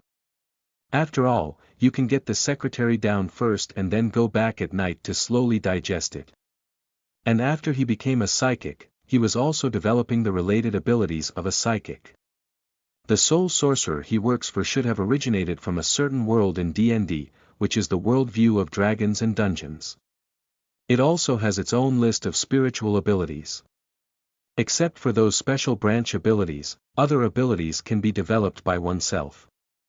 Strangely, TED asked in the Muggle world that there is no classic fantasy theme of dragons and dungeons. Even the older version of Tolkien's Lord of the Rings does not exist. I understand that you don't have Harry Potter, don't you even have Lord of the Rings and dungeons? Fortunately, I did not embark on the path of becoming a wealthy Wall Street tycoon at the time, and the world of emotions remained unchanged. As a result, cultural and entertainment details were completely different. It's hard to say about the path to becoming a millionaire on Wall Street. Maybe you'll become a millionaire. Psychologists naturally need to study their own psychology, so TED found 2 psychology books in a Muggle bookstore. The author of Psychological Types. Individual Psychology is the famous psychologist Jung. Jung's words are straightforward and not obscure, and are full of hints and inspirations, which are helpful for personal growth and increase understanding of others and things. The other book is Social Psychology, by the famous American psychologist Orbo, which marks the official emergence of social psychology as a science. To be honest, TED feels like he has learned a lot, but compared to the content in the book, it is only a small part. If given the opportunity, it is best to go to Muggles University to further study psychology. However, he also gained from self-study, especially now that he has just awakened his spiritual abilities, which is the fastest stage for the development of psychic abilities. TED developed 3 small abilities as a result. The first one is reading skills, which can instantly capture the words and patterns one recognizes in their mind. Spirituality accelerated his brain's ability to read text and images. Just pick up a book and flip through it to remember it all. Reading quantum waves at a speed is a good thing. Although not very useful, it is particularly useful when combined with the Memory Palace. Therefore, these days he has been crazily browsing books in the bookstore, and the Warehouse of Lycan bookstore is TED's favorite. He sorted, read, and stored books in his mind like a hard-working squirrel. Even voluntarily work overtime outside of working hours. The bookstore owner feels embarrassed and wants to give him a raise in salary. Of course, it could also be because Ted's charm value has increased, making it easier to gain the boss's favor. When it comes to liking, the second psychic ability is liking technique, which uses a peaceful and friendly state of mind to influence other nearby mental bodies to have a weak liking for oneself. This ability cannot be understood by those solitary and treacherous spiritual sorcerers. They are able to comprehend the ability to make people actively distance themselves or fear themselves. Favorability is a permanent ability that does not require activation. And the last one is the active skill. Hiding thoughts. Use psychic powers to block your psychological activities, making it impossible for people to see through your thoughts and emotions. Turn on this, Ted's lie detector is not at all false. Of course, he is not sure if he can resist those powerful soul-capturing thoughts. In terms of magic, he started reading another book called A Little Surprise for Your Enemy. This is a book that teaches black magic. Don't be nervous, the meaning of black magic is very broad, including evil curses and poisonous curses. The so-called evil curse is a curse with a certain degree of malice. Those prank spells fall under this category. The content of this book is also about this. Ted has learned the long tooth curse, the curse of the front teeth competing with a big stick. The victim's front teeth are as long as carrots and can directly support their mouth. Ted caught a mouse for this and raised it delicious for 2 days. When it was released, it was still cursing. If Ted could understand, he probably wouldn't let it go. After learning this prank spell, Ted's skill bar added, Black Magic LV1. Old Tom now looks up to the little laborer he kindly took in. I work 4 jobs every day, and even at night, I study textbooks and spells by myself while enjoying the lights. This persistence lasted for over 20 days. This kind of self-discipline and perseverance is generally incomparable to adults. And Ted's magical talent is very high. Very high. Old Tom witnessed with his own eyes that he had self-taught the scaling curse, healing curse, water-making curse, and long-tooth curse. A young wizard from Muggle background, who can achieve this level of talent through self-study, is already very amazing. Perhaps this is the child from a poor family who started the family early, right? He started school this year, so maybe he can get to know Hannah, Old Tom muttered. Afterwards, Ted's meals improved a lot, and occasionally he could still eat meat and small cakes. Within a few days, he also met Hannah Abbott, the granddaughter of Old Tom. In another month, they will be classmates. Ted met Hannah, a little girl with a rosy face and 2 golden braids. Ted couldn't help but think to himself. Hannah Abbott. Unfortunately, even the Iron Hat Kings were unable to preserve the pure bloodline of this world. The savior Neville is truly unexpected. However, Ted didn't expect things to come later. On the last day of July, Ted finished processing medicinal herbs in the pharmacy and took advantage of the time to stroll around Diagon Alley, enhancing his exploration progress. The progress has now reached 87%. Only a few shops have not entered by themselves, and this task is also fast. When I have time, I become familiar with various shops and act like a street wanderer. Just as he was looking at the headquarters of Philobang Company, which was selling Philofen, the door that had never been opened before, a male voice could be heard not far away. Harry, what do you think of this Halo 2000? Can I buy you one? Of course, the birthday gift is extra. No, I don't like flying brooms, nor do I like Quidditch. You die of this heart. UU reading www.uukangshu.net Harry. Ted's heart trembled, and he quickly turned around to see a well-dressed middle-aged man with long hair and a mustache, as well as an elegant and peaceful beauty, wearing a little girl of his own age and glasses. Although the little girl is wearing glasses, her expression is lively and abnormal, and at first glance, she is not an honest type. Something's wrong, there's nothing wrong. Before Ted could think it over, he heard a broom shop clerk calling the man Mr. Black. Blake. Sirius. Is this little girl Harry? No, it's Harry. This is simply a bolt from the blue. Butterfly wings. Another solar storm has arrived. Even if the stars intersect, Harry has become Harry. No wonder Voldemort didn't choose her. With Voldemort's personality, he definitely wouldn't think his big enemy would be a girl. Wait, does this mean Voldemort has gender discrimination? What about the boxer? Go at him. Just as Ted's thoughts were completely lost and his mind was already in chaos, Black seemed to be mocking someone over there. Upon closer inspection, the father and son were face-to-face with Harry. Both father and son were dressed in smooth and flowing clothes, with white golden hair and a touch of aristocratic and upper-class high-toed arrogance. Sirius had a cynical smile on his face and said, "Oh, Malfoy, do you also go shopping yourself? Shouldn't you be going out to collect rent?" Old Malfoy maintained his so-called aristocratic demeanor and remained unchanged in the face of ridicule. "At least I can be considered your brother. Lol.